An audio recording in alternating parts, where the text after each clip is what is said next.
Фильм «Бзыб» производства телекомпании «Абаза ТВ» из цикла «Реки Абхазии» посмотрели студенты АГУ, пожертвовав для просмотра одну из лекций. Они уже видели 2 серии про Гумисту и Кадор. «Бзыб» стала 3-й. По словам студентов, после просмотра 46-минутного видео они узнали научные факты, которых невозможно найти в учебниках. Мне было очень интересно про то, как люди поддерживают вообще эту реку Бзыб, чтобы она не выходила из своего русла. Таких фильмов должно сниматься очень много, чтобы продвигать нашу страну. Про нашу страну должны знать очень многие люди, так как столько эндемических растений здесь и так далее. Есть такие у нас места, которые должны знать многие, но их не все знают. Даже местные жители. Вот это самое, когда человек не знает, где он живет и свою историю, это самое страшное, что может произойти. Среди университетских зрителей большинство оказались будущими специалистами в туристической отрасли.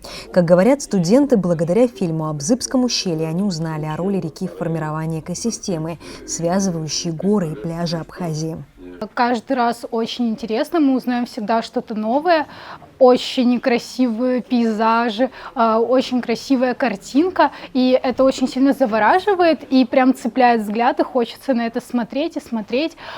Очень много нового мы узнали, например, то, что она меняет русло и может перейти на свое старое течение. Об этом мы, например, не знали. И много фактов, которые нам не рассказывали. И вот сегодня мы узнали много нового.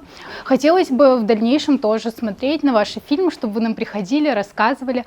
Также это очень нам поможет в дальнейшем, я считаю, в нашей сфере.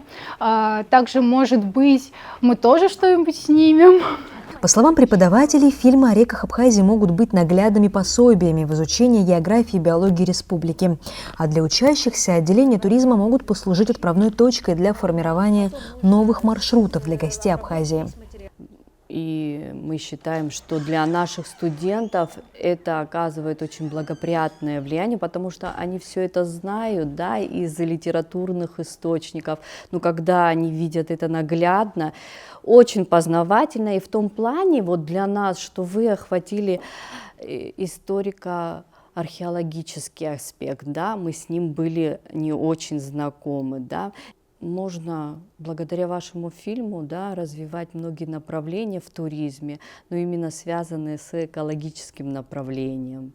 В рамках проекта «Реки Абхазии» телекомпания «Абаза ТВ» создала 9 фильмов о реках Кадор, Бзыб, Гумиста, Хыбста, Мчиш, Киласур, Алцга, Репруа и Басла. В планах у редакции канала продолжить съемки уникальных географических объектов, собирая в каждой серии максимум информации о нашей республике, чтобы рассказать о том, как прекрасна и богата природа Абхазии. Марьяна Котова, Тимур Гогохия, «Абаза ТВ».